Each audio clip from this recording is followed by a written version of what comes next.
Africa Content TV.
And Olumo say we go midnight.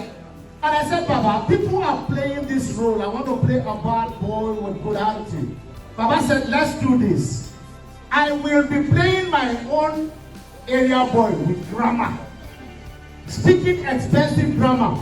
You'll be writing it. And I said, what would I do? He said, you go play yours and speak with English. Because they have this kind of impression about who Yoruba artists. And after he has done 3 old videos to 4 speaking that good grammar, we're always together. Father Olotu called me. He said, come and play a quote card. And I went there with this kind of the advice this man today, who is 100 years, gave me. And I played a student there. I played Walata Olumo when I was speaking good English, and that clip became a bomb. Ladies and gentlemen, I am Walata standing before you. Listening to a nurturing of a man like this has helped a lot of people he cannot even mention. Baba, I am happy for you. When there was this celluloid from 33 mm to 36 mm, he was there. Now, Ovidio, you are still here. Digital, you are still alive. Put your hands together for Baba Agbako.